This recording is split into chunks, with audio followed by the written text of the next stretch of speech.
Hi, everybody. My name is Ariana. I'm a UMD student, and this summer I worked on a project focused on charged particle beams, so ion generation, focusing, and filtering. And this is a part of a larger project I've been working on for about a year.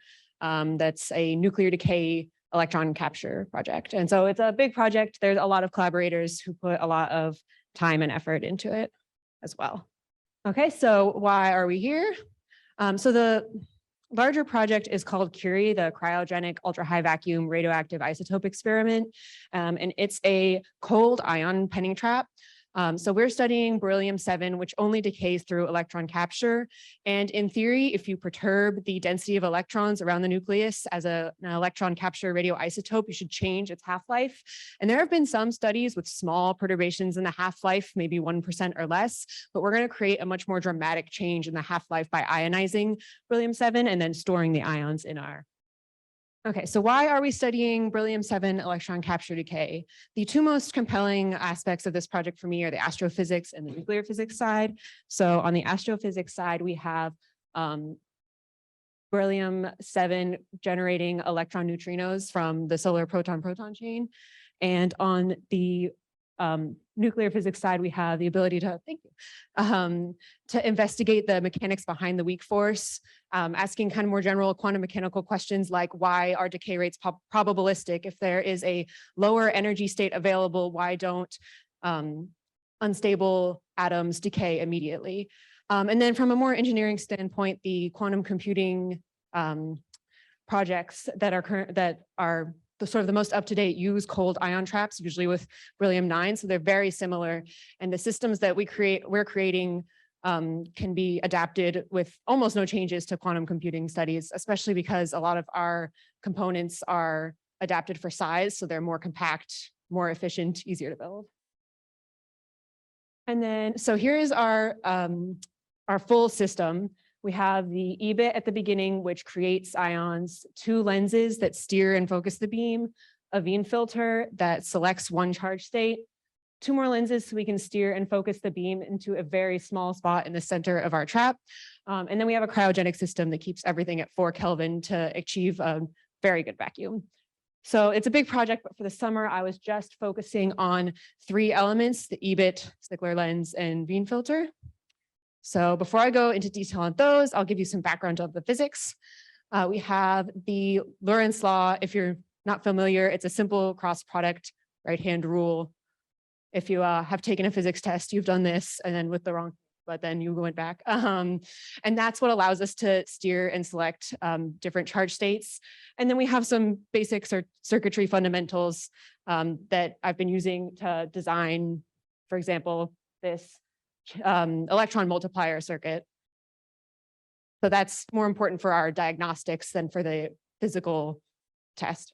And then vacuum science is something that was brand new to me for beginning this project, but perfect vacuum is the best dielectric. So we need our vacuum to be low enough that we can use these high voltage components. And then electron impact ionization is how we create our ions in the Ebit, the first component I was working on this summer. And if you're familiar with quantum mechanics, you know that it takes energy to change an electron state. So if you begin with an electron at your ground state, you need to exceed the ionization energy to free it from the nucleus. So that's what our goal is with the Ebit, to create electrons with enough energy to ionize. So speaking of the Ebit, that's where I'll start to give you more detail on our first component. This is what it looks like in the model. And I just wanted to point out specifically, there is a cathode that generates electrons and then an anode that's positive and extracts them. And then here's what it looks like in our lab. We have a rack of equipment that's actually mostly used to control the Ebit. And then our electrodes are in here. We have a diagnostic here.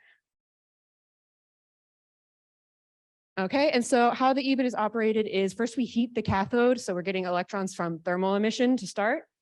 And then we put in a very small amount of argon through this mass flow controller into the Ebit chamber. We pulse that anode at a high positive voltage to extract electrons and linearly down the line. And then at the end, there is a detector plate, a Faraday cup style plate that measures the image current induced by those ions.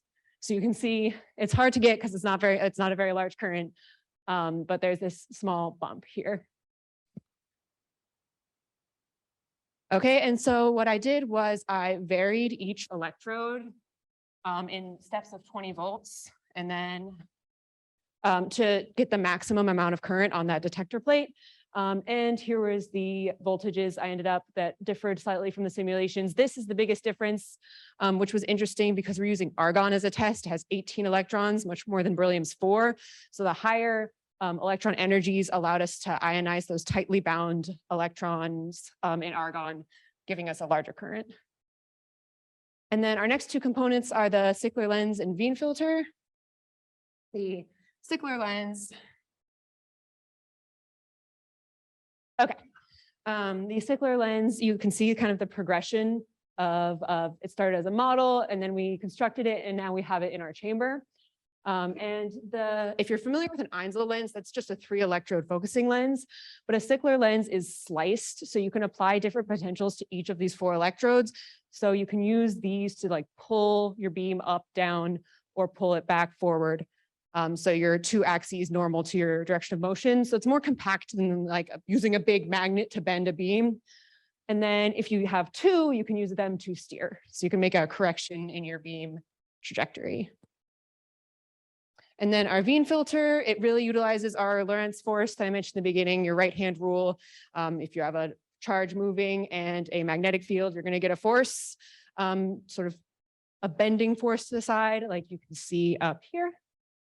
And then what we do is we apply an electric field to counteract that. So we just take our thumb and say, nope. Wow, that happened fast. All right. And then, so you can see this simulation here on the left, I ran in COMSOL to determine our best potentials in order to select certain charge states. And then you can see in this original simulation, it's not a very accurate beam emittance. It's very small. It comes from a point. So I changed that to be more accurate and added the focusing element to determine what focusing potentials we need, because that's not something you can solve as a linear equation with pen and paper. You have to essentially use a computer.